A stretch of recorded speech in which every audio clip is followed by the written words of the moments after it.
Social music talk. KDND, Yeah. The End in Sacramento. That was the nationally, reported story about the water drinking death. And I think they gave it a dark cloud over that station. And I'm just bringing that up because I thought that was the most horrible thing that's ever happened in radio that I've heard. It was horrible. And the most horrible thing was a woman died trying to do this contest so her kids could have a Wii. Right. But not even close to that tragedy is a lot of Intercom employees lost their jobs. Right, they got fired because of who? Stephen Weed, the PD. You know who didn't know? Right, John Gary. John Gary got to keep his job and even kept on going after that. Well, yeah, because he said he knew nothing about it. He's retired now, right? Yeah. And I've had my meetings with John Gary with the whole Intercom thing. You know, this guy says that he's a Marine and believes in honor and code and what have you, and he had a lot of people fall on the sword. As a general manager, and I'm not, I at my height in running radio stations, I was running 13 radio stations in 4 markets in 2 states. Let me tell you something, Alex. There wasn't anything I didn't know about. And if you're general manager, you don't know what's going on, then you're not a good general manager. Right. You have to oversee the station and take responsibility for it. I have a philosophy, Alex. General manager, they have 3 jobs. They have 3 things that they have to do. Protect the license, protect the revenue, protect the staff. Mm-hmm. And he didn't do any of those things. I think you also have to serve the community, but that's more prior to the Telecom Act. That's all part of the mission statement, to do these things, all the while think I had a mission statement. If I had it in front of me right now, I'd read it to you. Mm-hmm. But at the end of it is all the while to serve the public trust of the community you serve. Mm-hmm. And so and he didn't fall on that either, because the way I look at it is John Gary, he's killed a lot of radio stations. He killed a lot of careers. And he actually killed a listener. Yeah, that's too bad.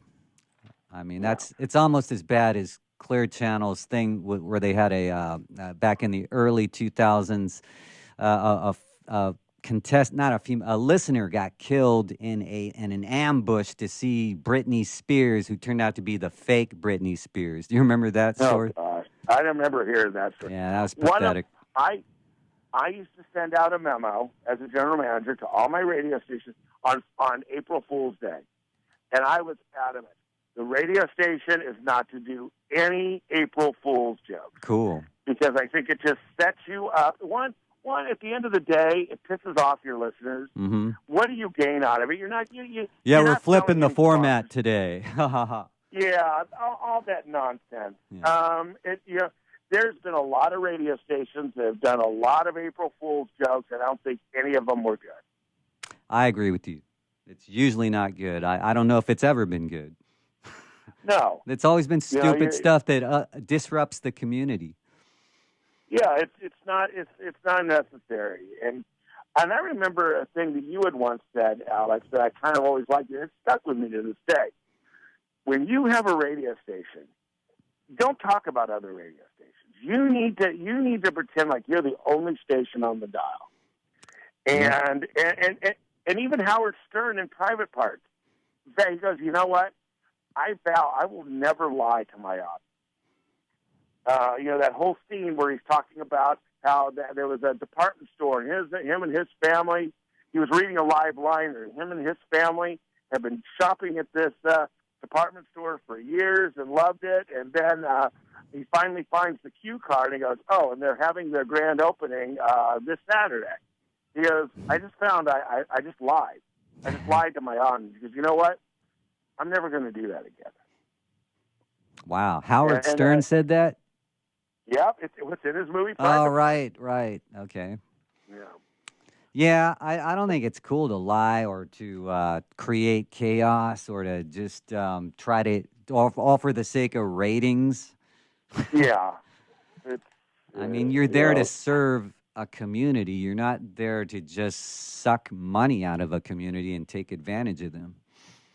Well, and Quad, we had Nick Monroe, and I mean Nick Monroe had done some pretty crazy, wacky things on the air. And stuff Yeah, like that, but I don't think including he ever walking off the air, and that's why I had to replace him. I was there when he did that, and I got to know that story if you want to tell it. Well, I actually want to. I have a better Nick Monroe story. Okay, I go think ahead. you might like. This is after you had left, and the internet. This is like late '90s, and the internet was just kind of the Quad had just had their website, and the internet was going, and we had one of our sponsors was Taco Bell, and Taco Bell spends. Oh, by the way. I don't want to use any bad language, but how descriptive is this? Does this follow under any FCC? Well, you know what? Lately, YouTube is pressuring. This ends up on YouTube, and I do edit it for YouTube. But they lately have pressured everyone to say if it's for kids or adults, or both. And it's like I hate categorizing in that because some shows might be and some might not be. So I don't care. I mean, I edit the stuff. I'm going to do this. I'll say this in a PG-13. Okay. And Taco Bell was spending probably about $75,000 a month. Wow.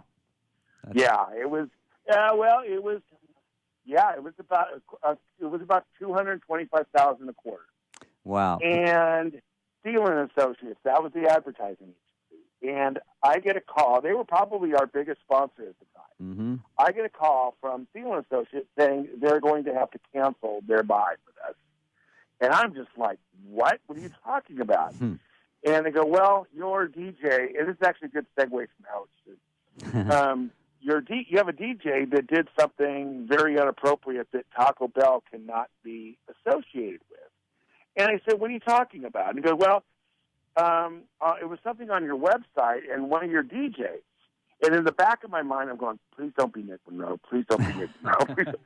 And they go, it's your Australian DJ named Nick Monroe. And I was like, oh, gosh. And they go, and all the jocks had like their own little segment, and they have some video segments or whatever. Well, Nick's a fun guy. Mm-hmm. I mean, the first time I ever met Nick Monroe was at a rafting trip, and he said, you dare me to pee my pants right now? And I went, okay, and he did.